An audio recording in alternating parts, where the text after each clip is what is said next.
ሰላም ውድ ካስቲዩብ ተመልካቾቼ ዛሬም በተለያየ አስተማሪና ግንዛቤን በሚያስጨብጡ ቪዲዮዎች ከች ሀሳብዬላችኋለሁ። እስከ መጨረሻ ቪዲዮዎችን እንድትመለከቱና ሐሳብ አስተያየት እንድትሰጡ በፍቅር እየጠየቁኝ ሰብስክራይብ ያላደረጋችሁ ቪዲዮን ሰብስክራይብ በማድረግ ቪዲዮዎችን እንድትጀምሩ እየጠየቁኝ ወደ መጀመሪያ ቪዲዮ አልፋለሁ። መልካም ቆይታ። አገልጋይ ዮናታን አክሊሉ ጌታን ያልተቀበሉ በውጭ ሆነው ሲያምኑና ጥላቻቸውን ሲገልጹ አማኝ ነን የሚሉ ግን ጥቅስ እየጠቀሱ ጥላቻቸውንና ቅናታቸውን ይገልጻሉ እያለን ነው። እንዴት እናዳምጠው? አብረን እንቆይ። ጴንጤ ደግሞ አይቅናብህ። ሲቀናብህ በጥቅስ ነው የሚቀናብህ፣ በትምህርት ነው የሚቀናብህ። ውጭ ያሉ ሰዎች ድራፍት እየጠጡ ነው የሚጠሉን። እዚህ ያሉ ሰዎች ጥቅስ እየጠቀሱ በደንብ አውድ እየጠበቁ ነው የሚጠሉት። ቅናት ክፉ ነው። ከቅናት መንፈስ ራሳችሁን ጠብቁ። ክፉ ነው። ከቅናት መንፈስ ራሳችሁን ጠብቁ። ወዳጆች እናንተ ቶሎ ቶሎ ብትነፍሱ አልፈራም። አየር ያልቅብኛል ብዬ አልፈራም። ተንፍሱ፣ ቶሎ ቶሎ የፈለጋችሁትን ያህል ተንፍሱ። ሰዎች ትልቅ ይሁኑ፣ ትልቅ ሆነው ትልቅነትን አይጨርሱባችሁም። ያገልግሉ፣ አገልግለው አገልግሎት አይጨርሱባችሁም። ይሳካላቸው፣ ይሁንላቸው፣ ያግኙ። አግኝተው ከምድር ወርቅ ከምድር ወርቅ ከሜዳ ሀብት ሁሉ ቢሰበስቡ እናንተ ቤታችሁ እንዲጎድል ፈጽሞ የቱንም ያህል ሰብስበው ቢያከማችሁ ምድርን ሩብ ያህል ሊሰበስቡ ሊያከማችሁ አይችሉም። አይጎልባችሁም። ቅናት ይገርማል። ሪዝን አይፈልግም። ስፒሪቱ ብቻውን በቂ ነው። ደግሞ ይሄ ስፒሪት ሲመጣ ሐሳብ ይዞ ነው የሚመጣው። ለምንድነው ዛሬ በየቤቱ በየቤተ ክርስቲያኑ በየሰፈሩ በየሀገሩ ሰው የሚሰቃየው ካላችሁ የቅናት ስፒሪት ነው። የቅናት ስፒሪት ደግሞ እንደ ቡዳ ጮሆ አይወጣም። አንድ ቡዳ አለ፣ ድግምት አለ፣ አንድ መተት አለ። አሁን ይጮሃል፣ አሁን ያጓራል። እያስጨነቃት ነው። ማጅራቱን ጨምድዶ ይዞታል። ጩናውጣ ብለነው ጮሆ የሚወጣ አጋንንታል። ይሄ ደግሞ አለ በሐሳብ ሰው ላይ የሚሰራ ሶፍትዌር፣ ልክ ኮምፒውተር ላይ እንደሚጫን ሐሳብን ሰው ላይ ዳውንሎድ የሚያደርግ ከዛ እጅን ለአመፃ የሚያስነሳ እግርን ለተንኮል የሚያራምድ የቅናት መንፈስ። ሁልጊዜ በየሜትሩ ቼክ አድርጉ። ሰዎች ልብሳቸውን ሲቀይሩ ልባችሁ ይመታል። ሰዎች ሲሰሙ እናንተ ትደነግጣላችሁ፣ እጃችሁ ይንቀጠቀጣል። ሰዎች ምዕራፋቸው ሲቀጥል ትንሽ አይናችሁ ደም ይለብሳል። ራሳችሁን ቼክ አድርጉ። ይሄ ያዋጣችሁ ለገዛ ጥቅማችሁ ለራሳችሁ ነው ያዋጣችሁ። በሰማይ ያለ አለ፣ ጓዳው ብቻ ሳይሆን ሜዳውን የሚያይ አደባባዩ ብቻ ሳይሆን ውስጡን ምስጢሩን የሚያይ አምላክ አለ። እኔ እዚህ ጋር መቆሜን ሰው ያያል። እንዴት መጥቼ እንደቆምኩ ደምጃ አውጥቶ አይደለም ያለመው። ዛሬ እዚህ ላይ ከተገኛችሁ ይሄ መልእክት ለእናንተ ከመጣ ምክንያቱ ምን እንደሆነ የሚያውቀው መድኃኒዓለምና እናንተ ናችሁ። ዮሴፍ እጅ አውጥቶ ህልም አላየም፣ ከፍሎ አላየም። የተሻለ ስለሚጾምና ስለሚጸልይ አይደለም ከወንድሞቹ ይልቅ ህልም ያየው እግዚአብሔር ነው። ህልም ያሳየው እግዚአብሔር ነው። የወደደው እግዚአብሔር ነው። የመረጠው ታናሽነቱን ሳይንቅ ህልም የሰጠው ነዶ ብቻ ሳይሆን ፀሐይና ጨረቃን አሳልፎ የሰጠው እግዚአብሔር ነው። እና መጽሐፉ ሲናገር ደግሞ እኮ ያዕቆብም ያደላለት ነበር ይላል መጽሐፉ። ጌጠኛ ልብስም ይገዛለት ነበረ እና ወንድሞቹ ቀኑበት ይላል መጽሐፍ። ቀኑበት። ቅናት ከባድ ነው፣ አደገኛ። ልመና አያውቅም፣ እንባ አያውቅም፣ ርኅራኄ አያውቅም፣ ክፉ ነው። እህል ይዞላቸው የመጣውን ወንድማቸውን በአንድ ሐሳብ ተስማሙ። አንድ ሐሳብ። ከዛ ሁሉ ታላቅ የራራ አልነበረም። በአንድ ሐሳብ ተስማሙ። እህል ይዞላቸው፣ ቂጣ ይዞላቸው ደህንነታቸው ሊጠይቅ የሄደውን ወንድማቸው ጌጠኛ ልብሱን አውልቀው ጉድጓድ ጨመሩት። ወዳጆቼ ያ ጉድጓድ የውሃ ጉድጓድ ነው እኮ። እግዚአብሔር አስቀድሞ ውሃውን አድርቆት ኖሮ እንጂ ውሃውን ጠጥቶ ዮሴፍ በሞተ ነበረ። ስንት ጉድጓድ ውስጥ ገብታችኋል ያልሞታችሁት እናንተ ያልጠፋችሁት። አስቀድሞ እግዚአብሔር እዛ ውስጥ ያለውን የክፋትና የተንኮል ሴራ አድርቆት እንጂ ያ የማይገድል ስላልነበረ አይደለም። ቅናት ከባድ ነው። ቅናት ክፉ ነው። በመጽሐፍ ቅዱስ በተለያየ ስፍራ ላይ ቅናት እግዚአብሔር እንደሚጠላ ተጽፏል። ስለዚህ እንደዚህ አይነት ማንነትና ድካም ካለብን ጌታን አሳዘነን መንፈሳዊ ሕይወታችንንም አደጋ ላይ እንጥላለንና በጊዜ ንስሐ ገብተን ከዚህ ጎጂ ባህሪያችን እንታረም። የጌታም ጸጋ ይርዳን እያለን ወደሚቀጥለው ቪዲዮ አመራለሁ። መልካም ቆይታ። ምለው ያልገባኝ ነገር ማለት ነው፣ ስለ ኢየሱስ ክርስቶስ ወንጌልን አደባባይ ላይ መናገር ወንጀል ሆነ እንዴ? እስኪ የተቃዋሚዎች ድርጊት አይተን እንመለስ። አረ በጣም ነው የሚያሳፍረው። ኢየሱስ ክርስቶስ ጌታ ነው።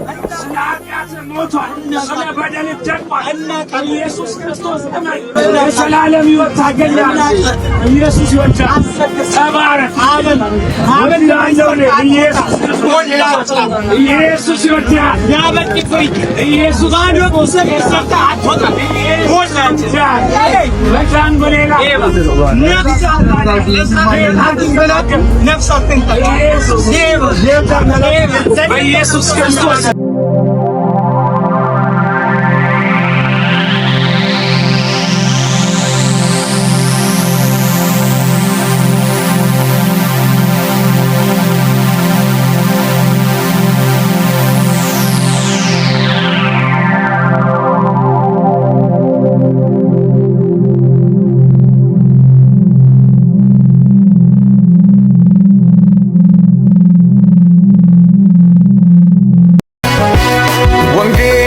ያሸንፋል ወንጌል ይታደጋል ወንጌል ወንጌል ሰው ያደርጋል ወንጌል ይለውጣል ወንጌል ወንጌልን ይዞ የምን መፍራት ተናገር እንጂ ላልሰሙት ቤት ወንጌልን ይዞ የለም የዋላ መሄድ ነው እንጂ ከኢየሱስ ጋር የምስራቹን እየሰበከ በሽተኞችን እየፈወሰ ኢየሱስ ሰጥቶን ሄዷል አደራ ተነስተን ዛሬ ወንጌል እንስራ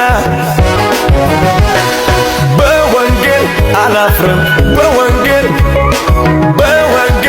አላፍርም በወንጌል ያድናል ብዬ እናገራለሁ ገጠር ከተማ እሰብከዋለሁ። መጽሐፍ ቅዱሳችን ሲናገር እንደዚህ ይላል፣ ሁላችንም ወደ ገዚያ መንገዳችን አዘነበልን ይላል። እግዚአብሔር ግን የሁላችንን በደል በእርሱ ላይ አኖረው። ተሰቃየ፣ ተጨነቀ፣ አፉንም አልከፈተም። ለመታረድ እንደሚነዳ ጠቦት ዝም አለ ይላል።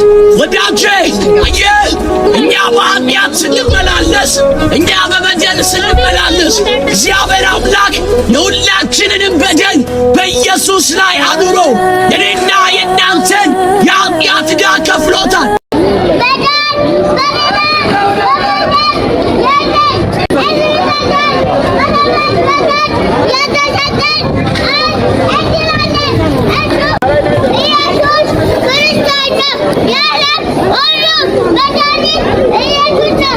ሁለተኛ ምስክር አትናገሩ ቢሉን መቼ ዝም እንላለን? መቼ ዝም እንላለን? ሁለተኛ ምስክር አትናገሩ ቢሉን መቼ ዝም እንላለን? መቼ እንችላለን? እኛስ የተሰቀለው ክርስቶስ እንሰብከዋለን እንሰብከዋለን። ሲመሰክሩ ያየናቸው እህትና ወንድሞቻችን የሰሩት አንዳች ወንጀል የለም። ይልቅስ ስለ ዓለም ሕዝብ ሁሉ በደልና ኃጢአት የሞተውን ኢየሱስን እንጂ የሰበኩት። ነገር ግን ኢየሱስን እንወደዋለን አምላካችን ነው ከሚሉ በአፋቸው እንጂ በምግባራቸው ከሚጠሉት ሃይማኖተኞች መሳይ ወጋሪዎች የተለየ ጥቃት ሲደርስባቸው እናያለን። ኢየሱስን በመስበካቸው ሲሰደቡ፣ ሲመቱ፣ ሲተፋባቸው አልፎም ተርፎ እስከ መታሰር ሲደርሱ ማየት የተለመደ ተግባር ሆኗል። የሚገርመው ደግሞ አለመስማትና ዝም ብሎ ማለፍ እየተቻለ በግድ እጃቸውን ይዘው ይሰብኳቸው ይመስል ያሉበት ቦታ እየመጡ ጥቃት ማድረስ የሚያሳፍር ተግባር ነው። የክርስቶስን የመስቀሉ ጠላት የሆኑ ሰዎች ጌታ ማስተዋል ይስጣቸው እያለን ወደሚቀጥለው ቪዲዮ እንሄዳለን። መልካም ቆይታ ይሆንልን። የ2018 የሲቢ የኢትዮጵያ ፕሪሚየር ሊግ ሻምፒዮና የሆነው የሲዳማ ቡና ቡድን 2 ተጫዋቾች ለዚህ ድል በመብቃታቸው አምላካቸውን ሜዳው ላይ ከጫፍ እስከ ጫፍ በንበርክክ በመሄድ ገለጹ። እስኪ አይተናቸው እንመለስ።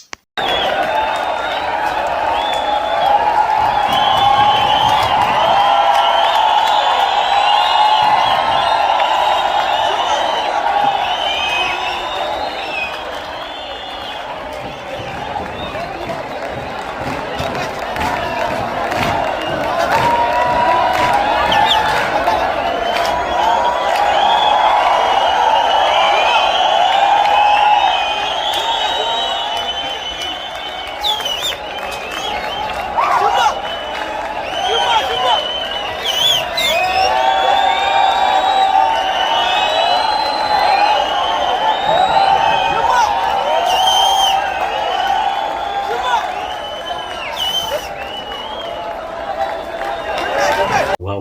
በዚህ ልክ አምላካቸውን ሲያከብሩ ማየት ምንኛ የሚያስደስት ነው። ይህ ድርጊታቸው ለሌሎች አማኝ እህትና ወንድሞች ታላቅ መነቃቂያ ነው የሚሰጠው። ጌታ በአደባባይ የሚከብርና ከፍ የምናደርገው እንጂ የማናፍርበት አምላክ እንደሆነ ማሳያ ነው። እነዚህ ወንድሞቻችን ጌታ አብዝቶ ይባርካቸው፣ ከፍ ባለ ክብር ይግለጣቸው እያልኩኝ የዛሬ ቪዲዮን በዚህ አበቃለሁ። ባቀረብኳቸው ቪዲዮዎች እንደተማርና እውቀት እንደጨበጠን ተስፋ በማድረግ የዛሬውን በዚህ ፈጸምኩኝ። በሌላ ቪዲዮዎች እስክንገናኝ ጥሩ ቆይታ እያልኩኝ ቤቱን ሰብስክራይብ ያላደረጋችሁ እንድታደርጉ፣ ላይክ፣ ኮሜንት በመስጠት አብረን እንድናሳድገው ስል በትህትናና በፍቅር እጠይቃለሁ። መልካም ጊዜ። ተባረኩ።